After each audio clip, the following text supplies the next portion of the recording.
So Sonic Frontiers has been out for about a while now, and though it's not the best game to date, it's definitely a step in the right direction regarding the main series. The question is, what's next in terms of a spin-off? Hit that like, comment, and sub button, and don't you forget to hit that notification bell as well.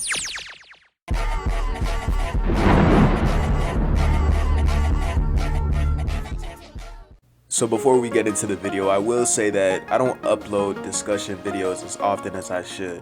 And I'm going to be doing more in the near future, so don't you guys worry. You'll be hearing my voice and thoughts on different topics that's Sonic related, of course. Anyways, today's topic is going to be Sega and Sonic Team's next move for spin-offs. If you didn't watch my last discussion video, I thoroughly explained why the Riders series should make a return, and why the other racing titles aren't as popular as Riders. It'll be in the timestamp above the video as well as the description. I'll basically be elaborating more from that video and incorporate it into this video. So just a quick recap, the last spin-off that was given to us was Team Sonic Racing. Now, given the fact that it didn't really sell well in the first week's release, goes to show that the Riders series is superior within itself. Granted, the development team had a good foundation from All-Stars Racing Transformed with unique mechanics.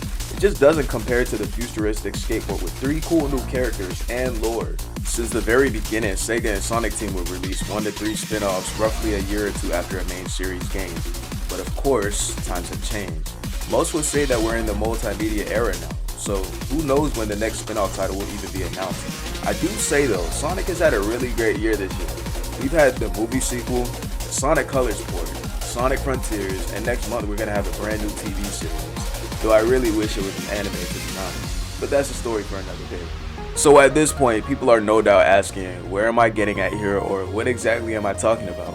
Pretty much what I'm saying is that Takashi Iizuka and his team are probably having conversations with Kenjiro Morimoto, which is the director of Sonic Riders, to see how they could make a comeback after a decade, because we know that Sonic Free Riders was a flop, let's not pretend.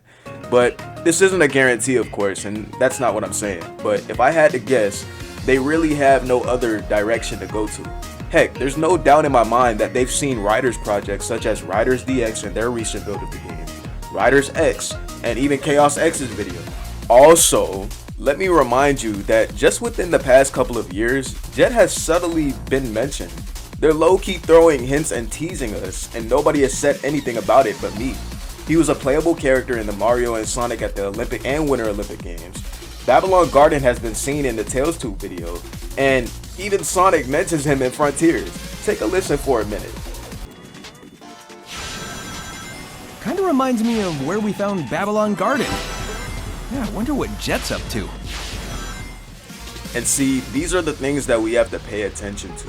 Trust me when I tell you, these people aren't doing this for no reason. I firmly believe that Sonic Riders isn't dead. They've just strayed away from it for so long and have been focusing on the main series. And since the Sonic franchise is basically relevant and popular again, they should go back to their roots, thoroughly go back to the original formula and incorporate different mechanics to make it fun, and even add more lore to the story. Jet, Wave, and Storm are great characters, and I hate to see them disappear off the face of the earth like some of the other characters have. So now I'm gonna explain what I want from the sequel if we even get one. The top 3 things that I want to see is more teams, online multiplayer, and story loop. These 3 things alone is guaranteed gonna make this series a redemption arc. Let's first start off with the new teams. There's just been this one thing that just hasn't really resonated with me. First of all, we've seen Vector be on 2 different teams in both Team Sonic Racing and Sonic Free Riders. Why is that? Team Chaotix, from what I know, has never been in a racing spin-off game. But for some reason or another, Vector specifically is just thrown in a random team, which is just odd to me. Since Sonic Heroes, Team Dark, Team Rose, and Team Chaotix has always been together, and it's just strange to me to not see Espio and Charmy with Vector. I'm not sure if it's a mandate issue or what. Even with Big and Cream, they're inconsistently inserted in racing games. One game you'll see Cream with Amy and Vector, and the other game you'll see Big with Amy and a group of Chow. This should be an easy fix prior to the release of the game. Have the group of people you know go together and create new teams, which brings me to my next point. We know Silver and Blaze have been unlockable characters in the past, and since Styx is canon to the Sonic universe, why not have Blaze, Silver, and Styx be a 3-person team? Just a little example of what should be done. Next, we're gonna get into the story lore. So first off, even though the Rider series is a spin-off, it is canon to the main series. And after doing some thorough research, the IDW Comics goes more in depth about the origins of Team Babylon and Babylon Guardian. So Jet apparently was an ace flyer who eventually angered the Battlelord by defying him and refusing to help find Babylon Guardian for the Armada's conquest. Wave was a mechanic who worked under Dr. Fukuroka but crossed him by making unauthorized modifications to his engine. And Storm was a soldier with discipline problems that resulted in him assaulting a superior officer. Pretty short and sweet synopsis of the group after all. So in the games they don't fully go in depth with the character origins, but the story within each game with the exception of Free Riders does go into history and the synopsis of why Team Babylon is present. Each had duties to follow and they worked in conjunction with each other. Something like this is what I expect for a sequel. Have the story to be engaging, and if you want, add some of the IDW elements in as well to keep the story interesting. Cause one thing I will say, Free Rider's story wasn't the absolute worst, it just was poorly executed and a major downgrade compared to the previous titles.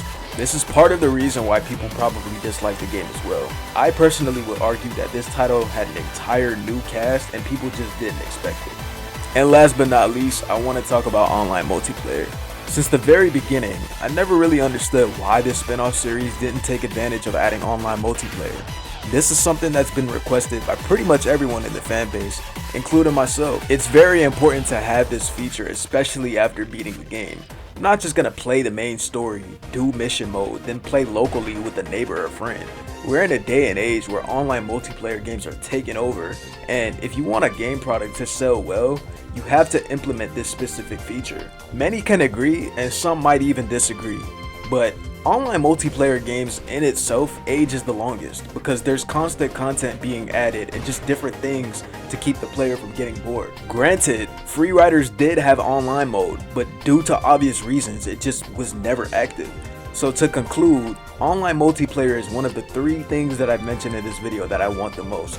It's just a feature that has to be in the game. It only makes sense that way. Team Offline Racing had it, so it's really just an easy add-on for the game to have somewhat of longevity. There's of course other things that I want in the game, such as different cosmetics and unlockable costumes and such, but those type of things can be added from like a DLC or something. But I am interested to hear your thoughts. What do you want the next spin-off to be? Do you want it to be a fighting game, a racing game, or something brand new that we haven't seen before? If you stayed up to this point of the video, do me a favor and hit that like button, and subscribe to the channel if you haven't already. As most of you probably know, majority of you that watch me aren't even subbed. So quit ninja watching and subscribe to me. And until next time, my brothers and sisters, have a good one.